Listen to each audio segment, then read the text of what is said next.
My name is Jeff McDonald. I am the Senior Director of Industry and Theatrical Film Festival. I'm very excited that this is the first day of the industry conference. We've been waiting 2 years to have our conference back in person, and so far so good.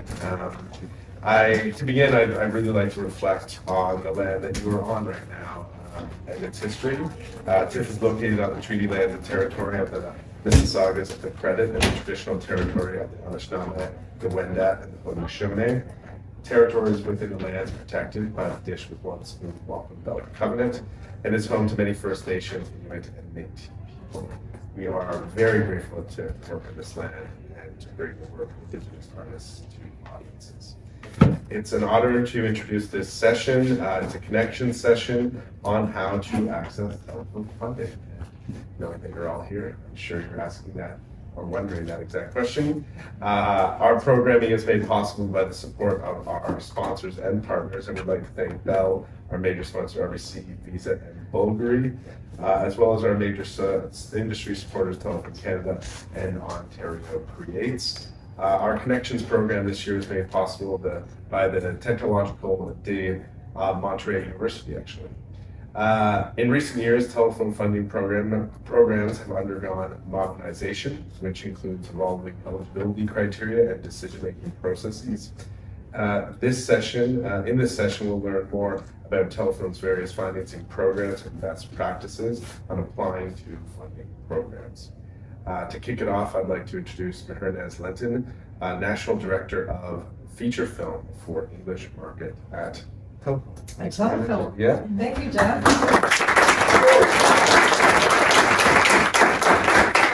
I'm gonna mute this right now. And then we'll reconfigure the layout. It's so nice to see everyone here, and it's great to see that TIFF is back in full swing.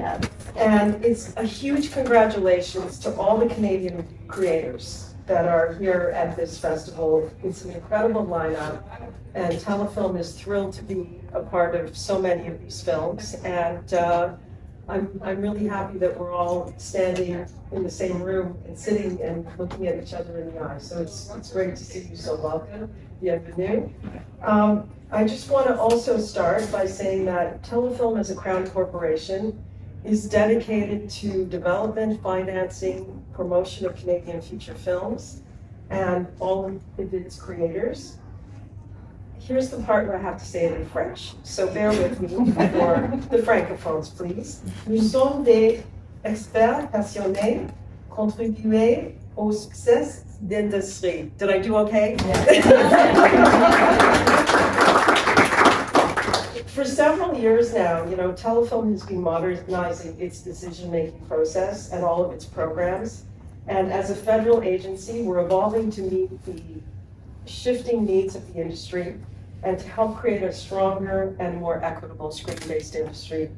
And both behind the camera and in front of the camera, and our goal is really to elevate and be a part of helping you tell more authentic and respectful representation in our industry.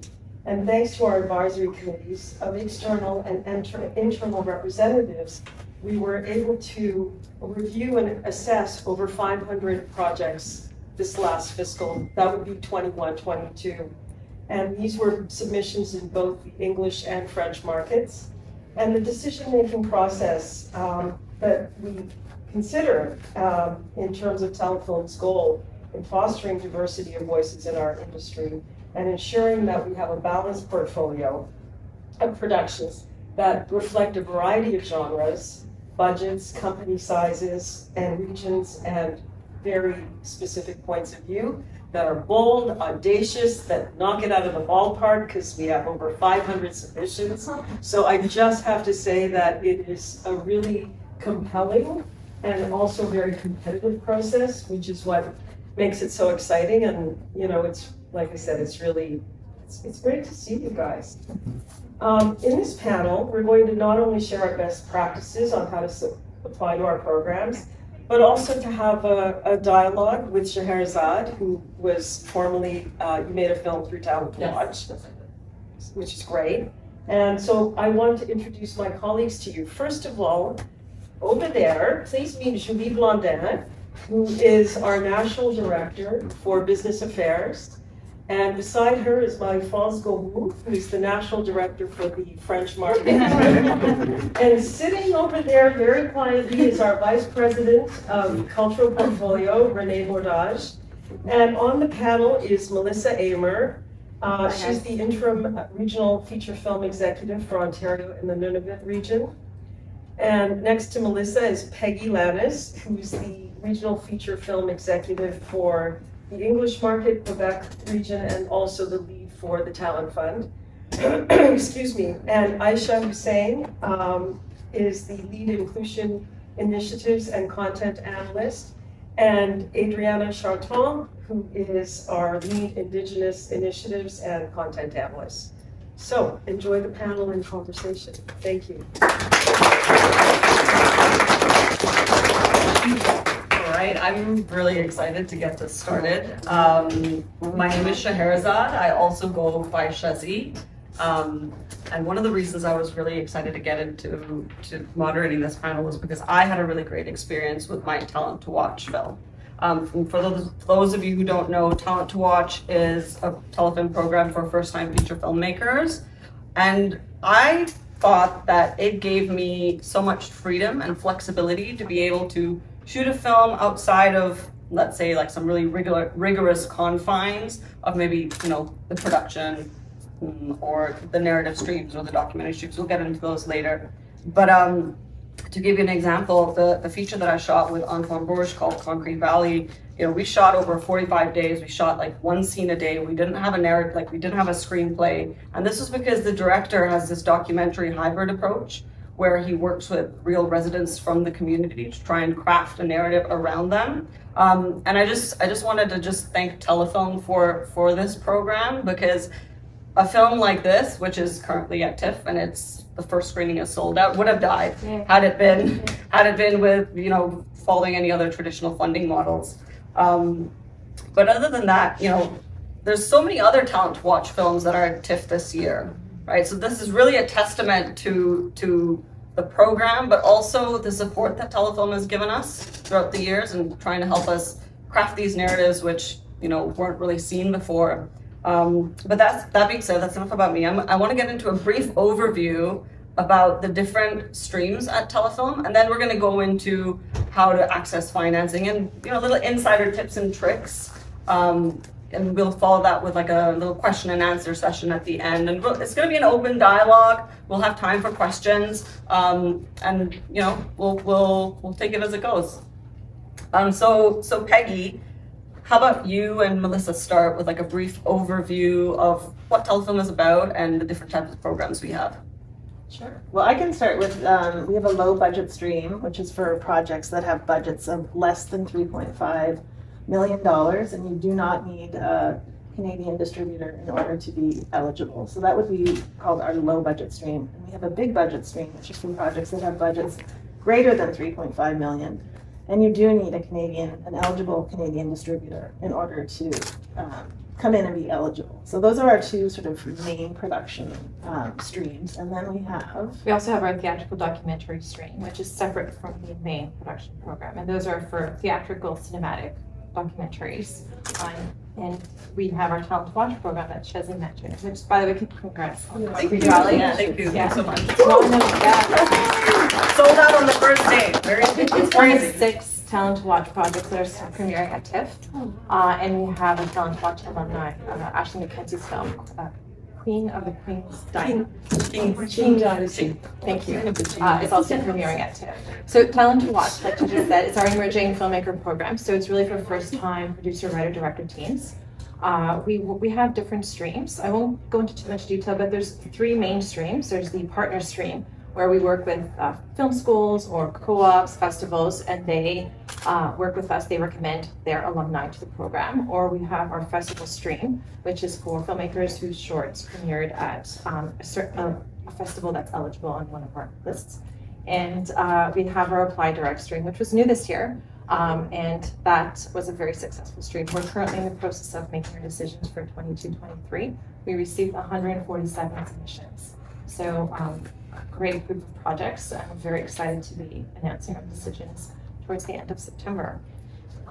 And Adriana, do you want to talk about Indigenous? Yeah, I'll kind of explain the Indigenous funding a little bit, which is what I oversee. So we have production, which encompasses the 2 budget levels, and then we also do development and talent to watch, as Peggy said. So there's a stream of Indigenous funding in each of those programs. So low budget production or high budget production, development, and talent to watch. So there's a $4 million envelope each year that has to go between production, development, talent to watch for Indigenous filmmakers. So that's kind of how that funding works. It's a little confusing sometimes, but it basically just feeds into each stream with specific money for Indigenous filmmakers and documentaries as well. So, well, I just wanted to top that off by saying most of this information is already available on their website, which is why we don't want to go into detail. What we want to talk about today and what's on everyone's mind is little insider tips and tricks on what makes a great application. So that being said, what are some of the key factors involved in your decision-making process for the development and production streams? I can talk a little bit about development. Development is actually the only feature film program that's still open this year. It opens September 12th and it closes October 3rd. So we always encourage people to apply earlier. And there's a bunch of eligibility criteria that's at different levels. So there's eligibility criteria that's related to the previous work of the applicant company. So when we say applicant, we mean the company that's applying. We're not related to individuals. I just want to say that out at the outset. And so there's different eligibility criteria attached to the company and the previous work that you've done, whether you've been at a festival, whether you've produced this work that has come through the Talent to Watch program, for example. So there's that layer of criteria. And then depending on the stream that you're applying to, whether that's the stream for Black and people of color, whether you're applying to the stream, the Indigenous stream that Adriana mentioned, whether you're applying to the selective general stream, there's different criteria attached to it based on the configuration of the team. So who's attached to the project in terms of the key creative personnel, the writer and the producer, what communities do they belong to? So the stream for Black and people of color is what it sounds like. It's a stream that's dedicated to support and fostering more inclusion and having more stories told from those communities, so that there's dedicated funding there. And then there's a selective general stream that doesn't have that type of criteria attached, so it's more for teams that are working across different types of projects. It's really meant to be for everybody that's looking to apply and have funding for any sort of phase of development. So folks come in it really is up to the applicant to decide what phase of development they're applying for. So whether they're applying for going from a treatment to a first draft, for example, or perhaps you already have a first draft of your script or a third draft and you want to go from a third draft to a package and polish. So that's a stage of development you can also apply for. And you can apply for anywhere between $15K to $30K for development funding. And it is in the form of an advance that is repayable at the time that your film starts production. Amazing. And then what about any production trips, Adriana? Well, let's stay on development maybe for a second. So yeah, there's lots of different eligibility stuff that you need to be aware of. So please, I know they're long. You got to read the guidelines and the essential information guide. We have a set of these documents for each program. Please read them and then come to us with questions. We're always happy to answer questions, but a lot of them can be answered there. So just to point out that development, except for the pre-qualified stream, is all selective. So it's all competitive. We use advisory committees across all programs. So it's external and internal industry professionals. We look for a variety of different perspectives and experiences and things like that. So you're not automatically going to get the funding at development. So just to say, in general, we always say put your best foot forward no matter what stage of application you're at. And I think what's one really important tip is the director's vision. You can use that document to really get across your vision. And something I happen to see a lot is addressing either the personal connection to the story, why they were attracted to it, what they loved about it, and only addressing that and not addressing the actual cinematic vision, how they plan to shoot it, what they want it to look like, or kind of vice versa. So my tip is always make sure you're addressing both in your director's vision. So tell us who you are, what your connection to the story is, why you love it, why you're drawn to it, but also how you envision seeing it on the screen. You always want the committee and us to come away from the application, be able to visualize the project as best we can. And of course, it depends on the stage. We don't expect you to have a full vision at the first development stage when you're writing your first draft, but I think in general, taking advantage of that director's vision to really kind of, you know, pitch the project is a good idea. Yeah, and just to say, in production, when you're applying with your director's vision, we don't really tell you how to do it, and we do that for a reason, because we want to see what you have to say. We want to see, are you thinking visually? Are you still kind of thinking in terms of prosaically? Are you doing a combination of both? So we leave it to you as the experts on your content to show us exactly what it is that you are, what the creative intentions of your project are. So use it. Use it as a launching point to really express your project and what your team is intending.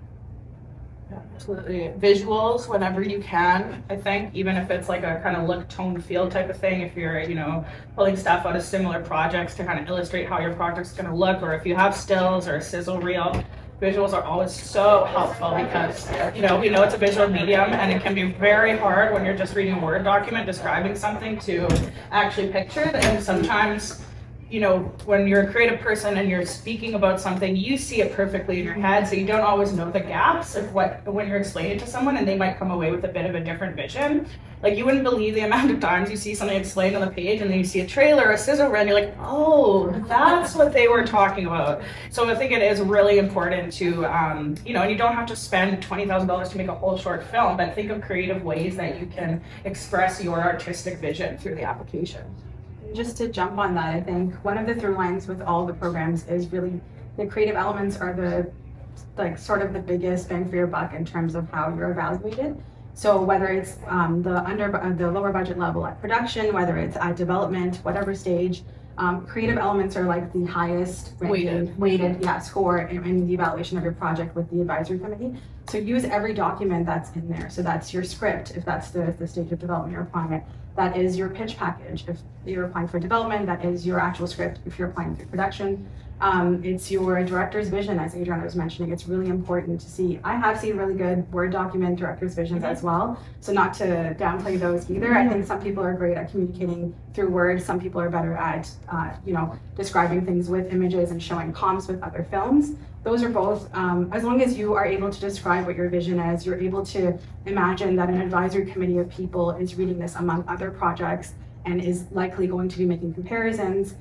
If you're coming in a specific genre of filmmaking, you may want to reference that to say, here's what I'm doing that's differently, here's what I'm bringing in that's the same, and here's what my spin on it is, or I don't think I want to make a spin on it. Like, I think it's important to have that conversation and really describe your creative intentions, because creative elements are such a big part of it. And then you'll see when you take a look at each program, as Adriana mentioned, we have the guidelines that are sort of the drier sort of eligibility criteria. You have the essential information guide, which is structured like an FAQ, so it's very question and answer. So a lot of the questions that you may have will be answered there. There's a little bit more detail about what we mean by creative elements and which documents we're looking at when we are evaluating that. And then there's a track record. So who is the team and what have they done before? How does that relate to what they're doing now? Those are really important pieces as well. And then the last area that you're evaluated on is your cultural impact and audience reach potential. So what are the audiences you're trying to reach? Are they sort of the same audiences is it like a generalized audience? Is it a specific niche audience? Are you looking to target queer communities? Are you looking to target specific communities because of the project? And do you know who they are? Do you know what their movie going sort of patterns are? And how do you plan to have your project relate to them? I think those are all part of it, but creative is really sort of the crown jewel, I like to say, in your application package. Through all of our programs. Exactly. Production, development, theatrical docs. Aisha mentioned track record, and that's something that's, it's your opportunity to pitch yourself, your team. So when you're submitting, your previous work, curate what you send to what you submit. How does it relate to your project that you're submitting? We want to see, how are you going to pull off your project? So show us what you've done in the past. You don't need to send the full film. Just specific clips are great to kind of help us see what your vision is and how it relates to the project you're pitching. Yeah, I think that's a great tip, because we ask for, there's like a filmography document that you'll have to fill out, and sometimes we see people kind of put everything they've ever done, and I get that that's, you know, noting all your experience and stuff, but we really want to look at it in terms of how does this show us how you will be able to accomplish this current project. So if you don't have anything in that genre or format, you know, that's where you might want to look for a sizzle reel or something like that to demonstrate how you might be able to do this, or pulling out clips or old work to show how it's relevant to this kind of project. At the very least, speaking to it in your application. Yes, You know, yeah. just talking about why it is that you have, why this project, why now? Yeah. Give us the context to like really allow us entry into your mindset and what are the creative intentions of the project and how are you going to pull it off? Same with the team. I get this a lot, especially with like emerging filmmakers or new applicants. If you know that you have gaps in your experience and you're building a team that's going to fill those gaps, tell us that, because we will also see it. We'll go, well, they've never made a feature before. So don't try to pretend you've made a feature. Just say, I've never made a feature and I've got this great mentor attached as a director mentor, and they're going to work with me for a few weeks, or they're going to be on set with me, or whatever it is, whatever the situation. You know, do build your team in that way that you can fill in your own gaps with people that you trust, with people that have, you know, great knowledge and experience, but also talk to us about that. It's not going to work against you to kind of say what you don't have experience in, but to explain to us how you're going to sort of complete this project anyways is really important. Yeah, and reach out to us. Like, when the minute you have your project, you're like, okay, I want to send an application. Reach out to us at the beginning of the process.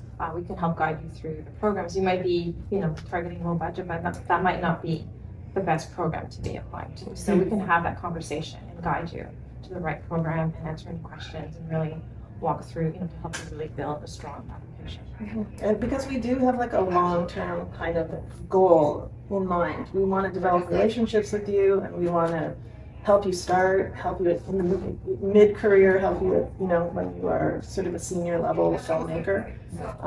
So yeah, as soon as you're kind of thinking like this is actually going to happen, like I'm ready, reach out to us and let us know kind of what you're thinking, and let us advise you on sort of our thoughts.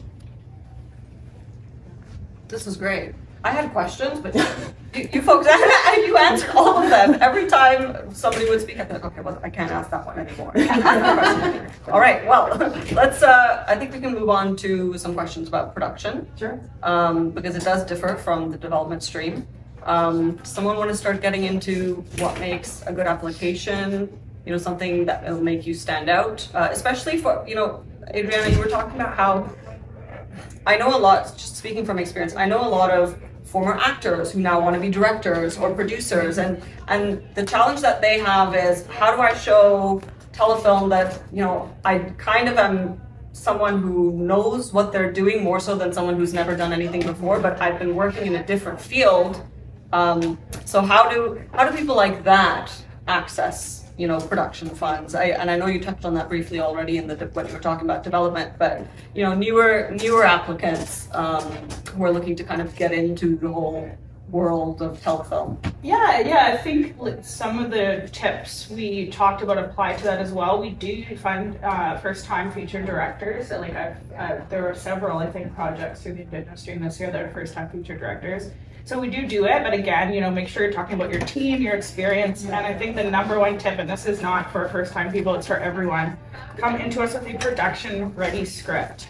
And that doesn't necessarily mean that, you know, you're not like, there's like a little problem in the third act that we got to work out, or like maybe this character's not quite working. That's fine. That is stuff that you can work out quickly. But like, if there's plot holes, if there's things that aren't making sense in the plot, if you haven't completely figured out the characterization, if the beats aren't there, if the structure's not there, like, even though there is often a gap between you being recommended for funding by us and closing that financing, so receiving the money because you closed your financing structure. So sometimes people come in a little bit earlier than they should, but it's just really hard to make a decision on a script that is just not production ready, even if we might be able to see where it could go. That brings up a quote, it's a Martin Scorsese quote, I think, I might be wrong, where he says, you can give a great script to a terrible director and it'll still be a better film than giving a bad script to an amazing director. Yes.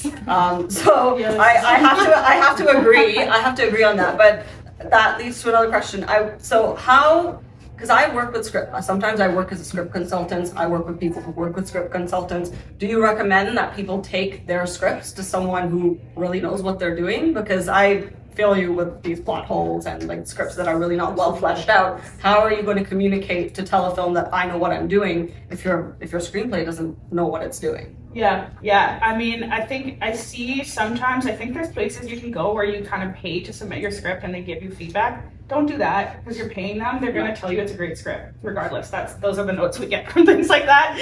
So find your friends or like a coworker or someone you know that you trust that does not have any monetary stake in this project, and we'll give it to you honest, and just be honest, you know, you have to be open to receiving those notes as well. Like if you're going to get real defensive and mad at them, they're probably not going to want to do it again. So, you know, come at it with an open mind and talk to people that you trust and you trust their knowledge and things like that. And you can come talk to us too. Like we'll also chat to you about things like that, the readiness of your script, like some, you know, holes that we might see as well.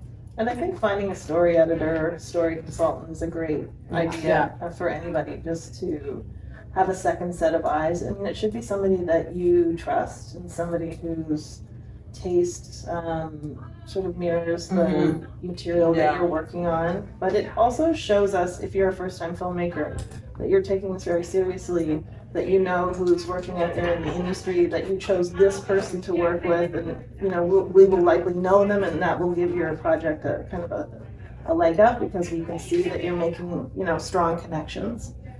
I think it's a great idea. It's a collaborative medium. This is not you in a room doing this by yourself. So we need to see the power and the strength of your collaborations. Yes, well said. I think also use every document, and that's for the most seasoned filmmakers to emerging ones. If you're being asked for a director's vision and you are a prolific director, still, it's great that I'm sure we will know your work, but it's still important to understand what you will do with this project. And you need to imagine sort of the advisory committee sitting in a room together. They're also looking at other projects that are maybe coming at the same budget level, maybe in the same genre as the one that you're applying. So, you know, use every single document that we're asking you to provide. If we're asking you for a community engagement plan, you know, do the research that you need to at every stage of development and production to make that as robust as it can be.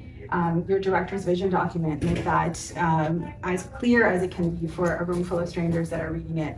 Your script, to make sure that's as far as you can get it before you apply. As Melissa said, hire a story editor. A lot of people ask us, you know, what kind of films is Telefilm looking to make? Like as if there's some magic formula or a magic genre or type of film that we make, but we fund everything. And there's also a gamut of films that we just don't have the capacity to fund, but there are other opportunities, such as you can come in for post-production funding as well. Let's say you're not able to submit on time for something for the production program. You can also apply once you've begun your principal photography. You can still apply for something for a post-production funding as well. We also have a marketing program which can help take your project that's completed to markets. So that's another thing to look into as well. It's not just if you get a no from us, it doesn't mean no for the entire life cycle of your project. There are sort of always other avenues. Perhaps you've been accepted to a festival for a project that you didn't apply to us with. That's still fine. You can still apply for international promotion support and marketing support and festival support, as I mentioned. So there's lots of different avenues. I really recommend reading through whatever program you're interested in, really reading through the guidelines as dry as they are. You know, really absorbing some of the criteria, really absorbing all the requirements, and making sure that you make each page that you're submitting to us count. Aisha, I have a question for you regarding the community engagement plan. Can you elaborate a little bit more on what's involved in that? Like, what do you want to see in a community engagement plan? That's a great question, and I think that's one that we get a lot, and Adrian, feel free to jump in as well. Really, it's an important document that we want to see from sort of every level of a project. So whether that's development, whether that's you're applying it at the production stage, and we want to understand what you've done in your project to which communities you're talking about, what research practices you've done. What we'll find often is people will reference intentions. So they'll say, I want to make sure there's lots of you know, BIPOC attached to this project and working as crew. So that's a great intention, but what have you done? What organization? What's the action? Yeah, what's the research you've done? What's the organizations you've partnered with? Is it out on set? Is it BIPOC TV and films hire BIPOC? There's lots of sort of industry tools that are available, and if you can recognize and name them, then that helps us understand that you've done your research and you've are able to back up that intention with an action that you're going to be doing. Yeah. Yeah, it's a document that really came out of the Protocols and Pathways Media Guide and Indigenous filmmaking practices, really, because a lot of it comes from traditional ways of being as Indigenous people. Like reciprocity is a really big value, so that means if you take something, you give something of equal value back. And it was also a response to the way that films are sometimes still made and were really made in the past with people not from those communities coming in and telling those stories and all of the issues and harm that arose from that. So it's just looking at that in the whole industry, and it doesn't have to do with the content of your film. It doesn't necessarily have to relate to underrepresented content, because every single film has different areas of impact.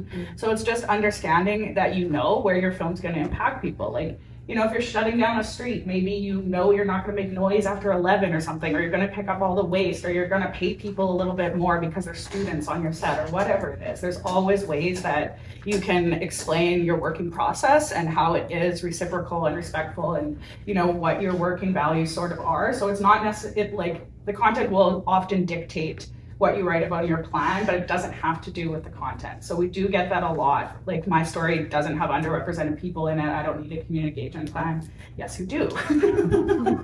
It also doesn't just live in the moment. You can talk about like how that worked for you in development, what you are working on for production, and then beyond. Like, how are you going to be working with your community after the project has been released. So it's kind of a long tail strategy. Yeah.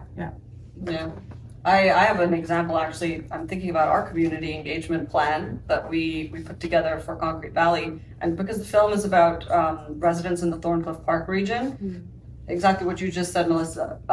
We talked about what we were going to do during production, but most of it revolved around what we were going to do afterwards and how we were going to involve the community in trying to represent them and give them agency in their own narratives, screen the film for them. You know, we involved Thorncliffe Neighborhood Organization. They were very much a part of it. They're coming to the screening. And all of the little kids that were in the film are super excited. So it lives on. I love that you said that, you know, it should live on past just whatever you're doing in production, because otherwise it doesn't feel authentic. It's an extraction, right? Otherwise, if you're not, especially if you're not from the community, you're extracting that story and then going, see ya afterwards. Yeah. So okay, well, I need to just check this box and fulfill this criteria and peace out, right? Shall we get into talking about the documentary stream a little bit, if we feel like we've wrapped up production a little? Yeah, Sure. Yeah, let's talk about docs. So theatrical documentary, it's a stream on its own. I don't know if we mentioned this earlier, but we have deadlines for all of our programs. So it's really important that you familiarize yourselves with our website just to not miss the deadlines, because we do get those panic calls the day before it closes. So sign up for the newsletter. Yes. Sign up for the newsletter. Very quickly, the theatrical documentary program, we have one deadline a year, and it's really for, you know, cinematic theatrical theatrical documentary. We do get a lot of submissions where, you know, they're perhaps more educational, and really we see them living more in the, you know, streaming space or TV, and not really for theatrical docs. So for theatrical docs, you do need to have an eligible distributor attached, which can be tricky at times. So reach out to us before you start working on your application, because it could be quite frustrating when you submit and the application isn't eligible. So that, for us, that's the area where we see a lot of missteps. The project is great, but doesn't fit the objective of the program, which is to support theatrical docs. I'm a love documentary, so I could talk about it forever. But yeah, I think it's really important that we're not necessarily looking for that sort of talking head style. And it's not to say that an artistic cinematic documentary couldn't also be doing some educating. It can, but we're really still looking for that artistic cinematic vision. You're still your artist vision as a documentary filmmaker, and how that's going to show up on screen. So we get a lot of, you know, really wonderful detailed explanations of the subject matter of the documentary and why it's important in the history, and that's great, but we also need to see your plan for what it's going to look like. You know, how are you going to cut in the interviews? Is there going to be animation? How do you imagine filming in a room? You know, like, we want to understand that vision as well. And I think sometimes that there's, we get a little less of that in documentary filmmaking. So just to reinforce that we want that as well in documentaries. And docs are also eligible through Talent to Watch as well. So it's narrative and docs. So. And development, I should have said that. And development as well. Yeah.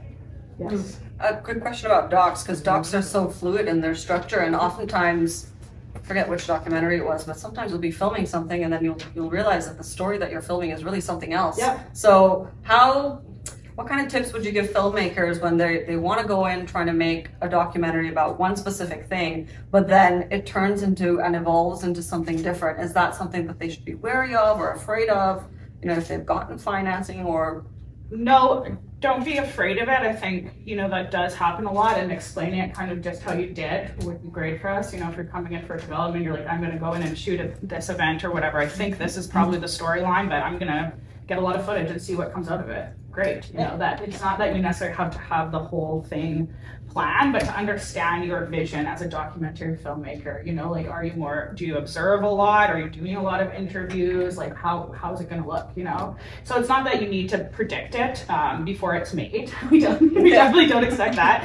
And yeah, things do shift sometimes, you know, after we've recommended it. And at that point, it's a conversation with one of us, whoever your feature film executive is, and usually it's fine unless it's totally radically changed into a completely different project than what we funded. It's probably going to be okay. We had that happen, especially with the pandemic. Yeah. So much time went by, and a lot of projects, you know, they're like, well, we can't make our film anymore. Yeah. And that happens. It's okay. We're there. We can have a conversation.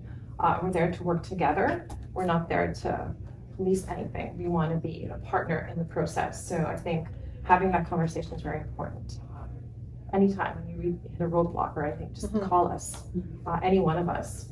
And we have a great team of coordinators that are happy to help, eager to help. So, no, I agree. I do have to say that the communication with Telefilm is just, it's excellent.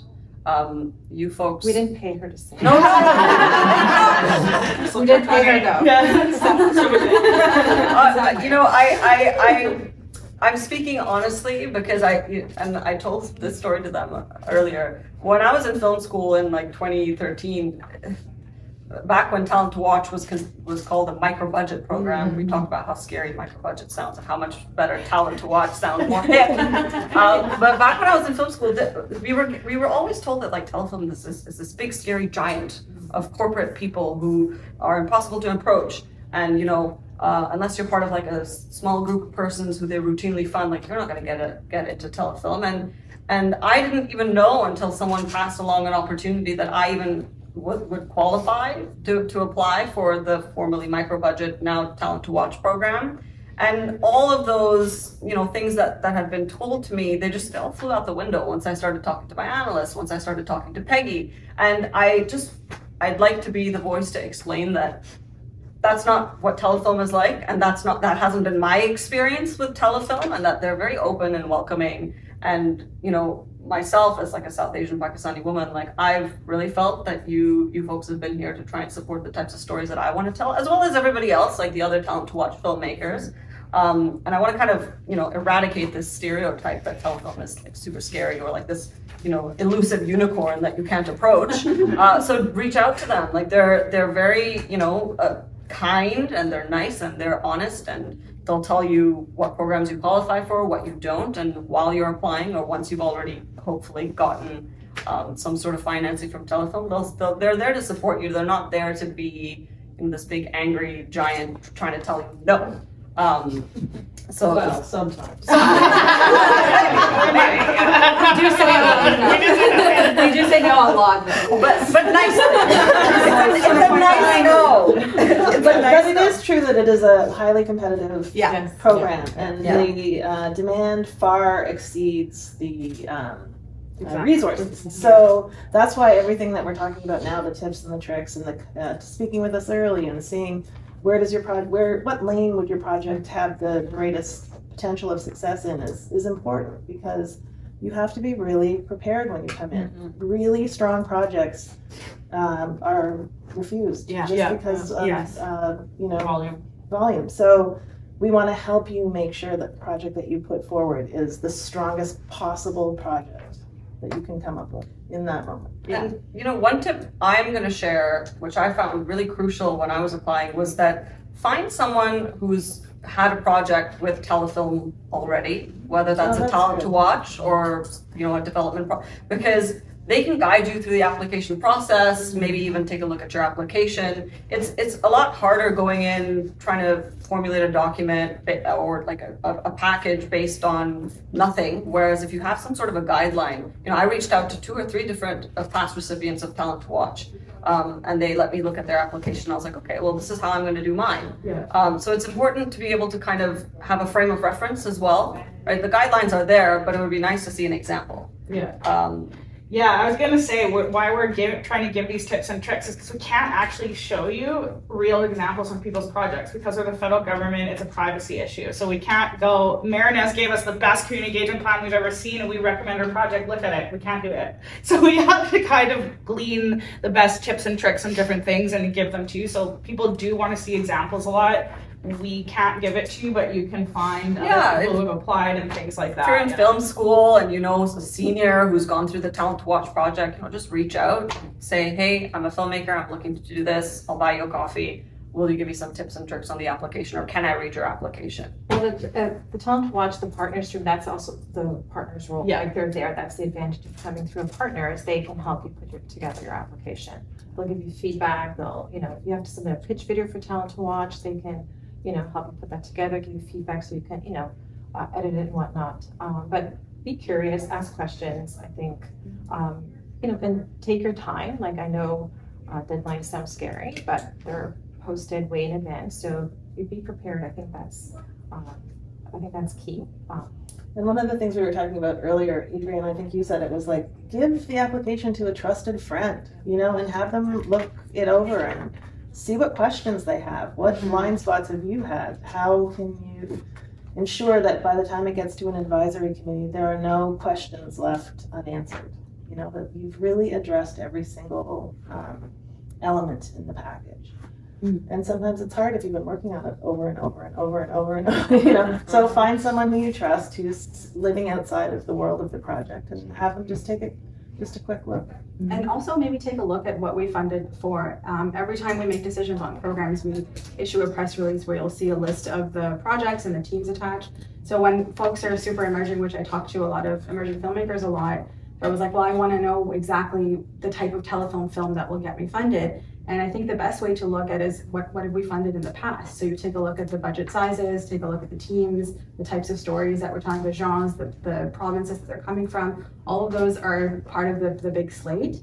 And it's a great way to see, okay, this is the caliber of the project. Contact those teams if you already know those people. Go watch those films as well and see what that looks like so that you can understand what the playing field is like.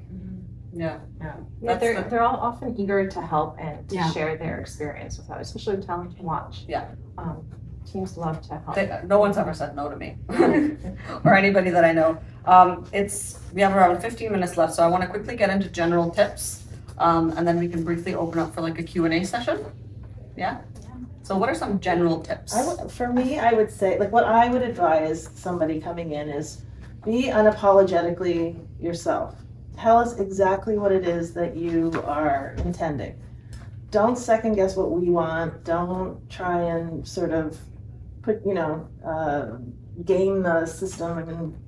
Just be yourself, and the advisory committee will either resonate with them or it won't. But at least you will walk away, knowing that you put your full self forward. Yeah. So that's what big picture. What my tip is.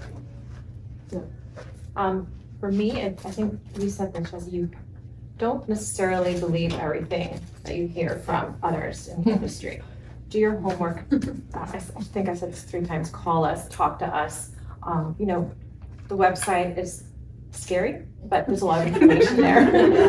But I think really, trust yourself and, ask the right questions. And I think Marina said in her opening words, we're here to support great stories, bold, original storytelling. And always don't forget that. I think that is key in putting together a strong project and application.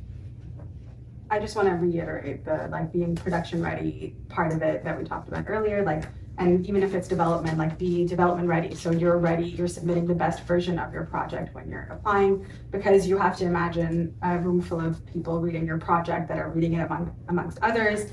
how competitive it is, what's resonating with them, and what's clear to them. The more developed and the more further along you are with your project, the better chance the advisory committee will also get it. So just try to imagine that someone is reading your project amongst others, and also, you know, being able to, what's the story that you would like them to know, and about you, about your project, and the story that you want to tell.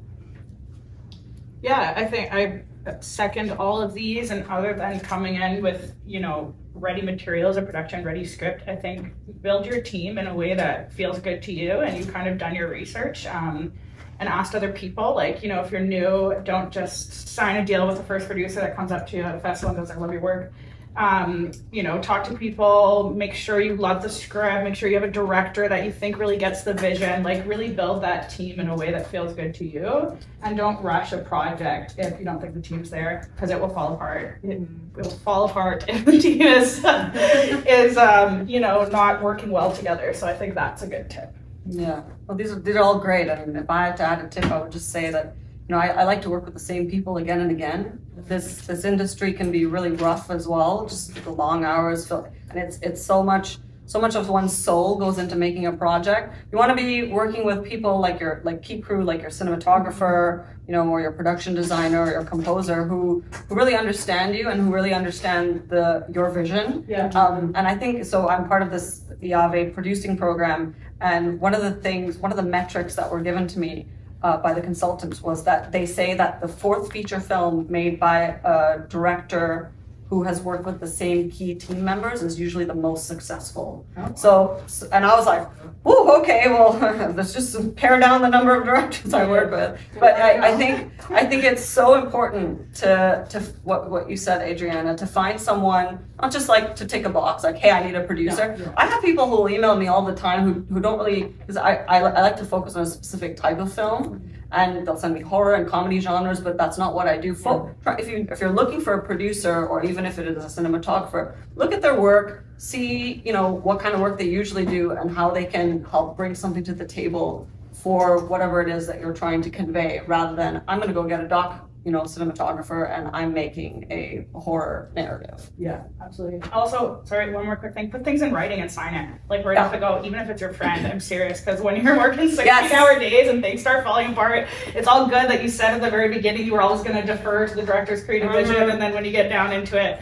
So just write those things and sign it. That's all you need to do. It doesn't have to be like a notarized legal document. You just sign an agreement and then you have that in place. Because we are also talking about, you know, options, ownership, change of title, and things like that. So that's also my tip to everyone. My motto is the 3 things you need to have in life are a good accountant, a good lawyer, and a good butcher. Yeah. You don't want to have to get a good lawyer on your first feature film, so put things in writing.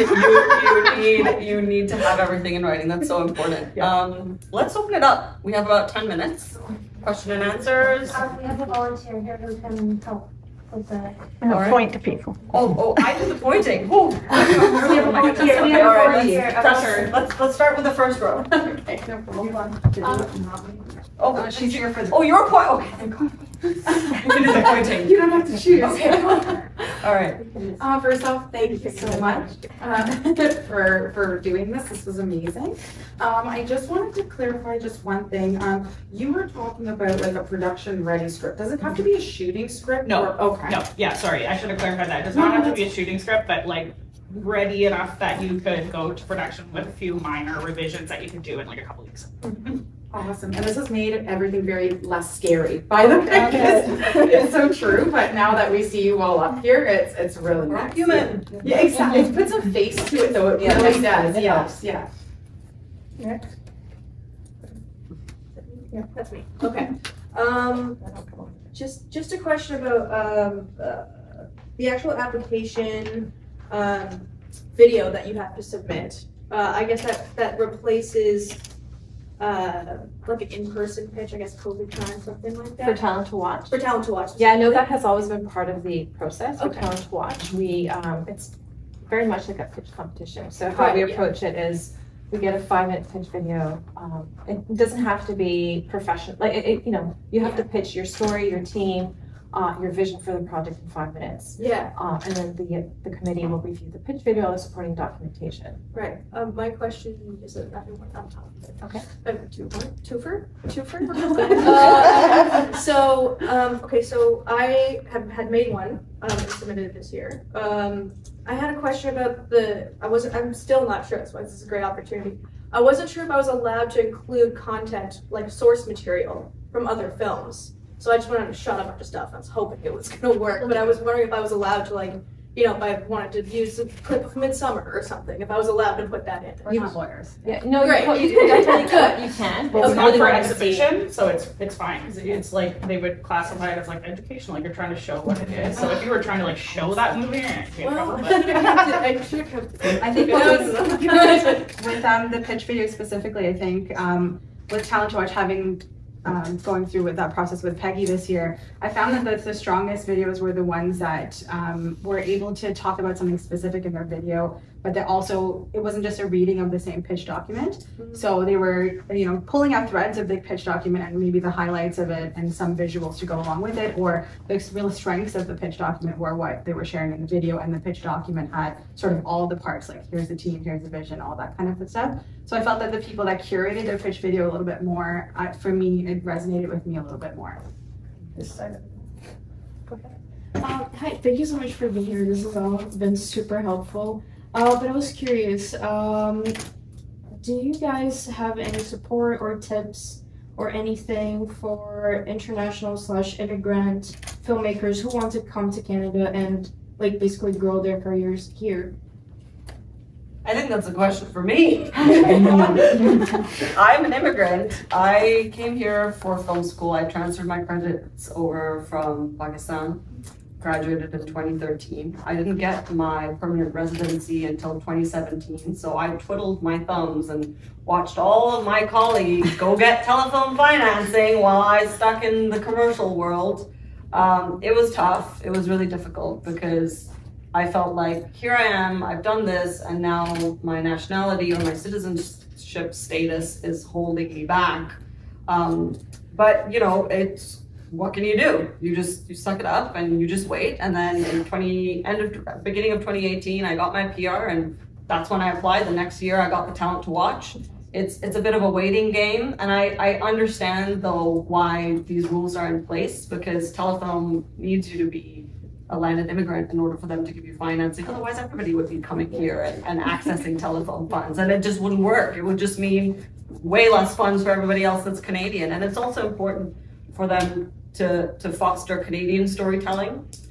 So what I would do is, like, during that time, you know, if you're an immigrant, start working with people in different capacities in a different role until you get your PR or you get your citizenship, and then, you know, hit the ground running.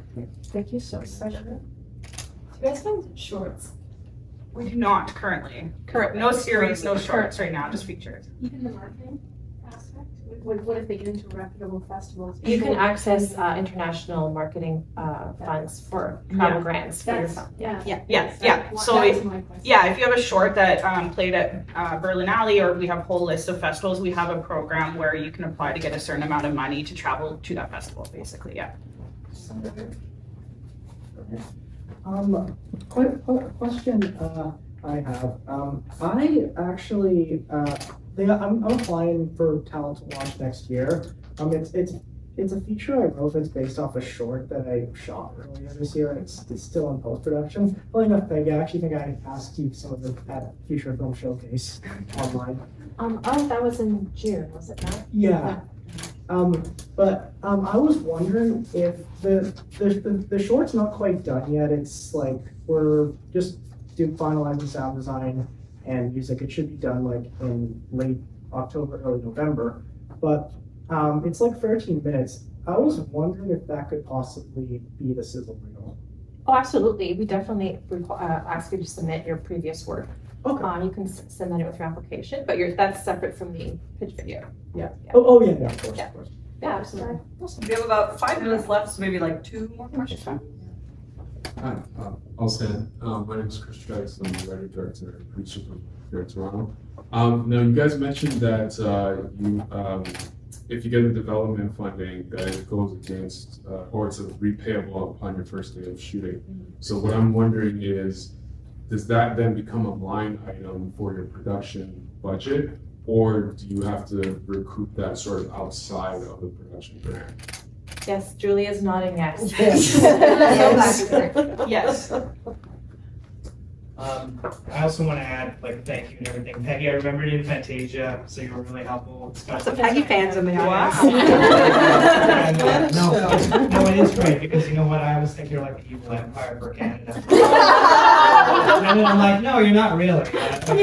No, not really. That's what I was saying. Yeah, but it's true, like, because it was, yeah. Oh, an illusion. Yeah, it is.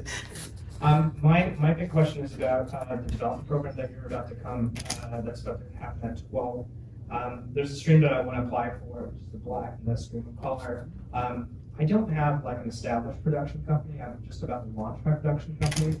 Would you suggest that I work with another production company to apply for the development program, or just use my own Based on what the guidelines are now, which is that your previous work, there has to be out of one A, B, C, D, or E, that applicant company has to have produced that. So whether that's you working with a loan-out company that has that track record already that you're attaching yourself to as the creative, you can work that way, or you can apply to another stream that doesn't require that, to have that requirement in terms of the previous work. But right now at development, there's a previous work requirement for the eligibility criteria. So you do need to have that, the applicant company that's applying needs to have made that work in order for you to be eligible to apply to the program at this time. Okay. That's fine. One more question, we have 3 minutes left. We'll So wrap up. it's to piggyback on that. So is there a stream, like I'm having a hard time understanding where I would fit in, where I would qualify. So is there a stream that is like, okay, so I produced a short, it's screening at Cinefest this year. I have 2 other concepts that I want, a feature and a documentary. What, I don't want to produce with the same, I want to produce with a different producer in the new project. Is my previous work, does that make it ineligible to qualify me for development? The project that makes you eligible has to be produced by the applicant company. So it's the credit though. Yeah. So if Marina's produced an hour of TV or whatever, not under the umbrella of a company, but that credit is there, and you can go on IMDb. You could incorporate a company. The applicant company has to own the copyright. To Yeah, the project. yeah. As long as you own the copyright Yeah. to the project as well. Yeah. So it's not that you had to have necessarily been working under the umbrella of that company, but you need to have that producer credit. So you have to have done the producing, and then if you wanted to incorporate a new single-purpose company to apply for development, you could do that. No, sorry, Adriana. The applicant company that submits the application. Yeah. The credit, the copyright to the property that made the project makes you eligible has to be owned by that company. It's the company. Oh, and development too. So don't We've read the guidelines many times. I think we should start wrapping up. We have like 1 minute left. I wanted to just very pressing here. I'm just a very curious person, and it was a question about like that copyright, because say you didn't incorporate when you got it, you hold the copyright, but it's not, you're the artist, not a production company like incorporated. What are the guidelines around that? Does that make sense? I'm not sure I understand. She does produce something, but it wasn't under a company, so the work, but if you own the copyright, then it's kind of But if you're applying, your company owns, you just have to transfer the rights of the project to your company. Yes. So straightforward. Thank you. One last question? Yes. One last question. So that's what I was saying. If you're a producer credit and you own the rights, you can incorporate. But it's the same company. The company. Yeah. I'm getting a signal for no more questions. I got one more. Okay, all right. A really quick one. If you had a first career, because I was networking with the other people that had this first career, like I was in marketing, is that something that you guys would like to know if it pertains to the film that you're doing? Yes, sure. Okay. Yeah, any previous experience or knowledge that pertains to that project. Yeah, that's all it's called. Awesome. Thank you. I appreciate the short question. All right, thank you everybody so much.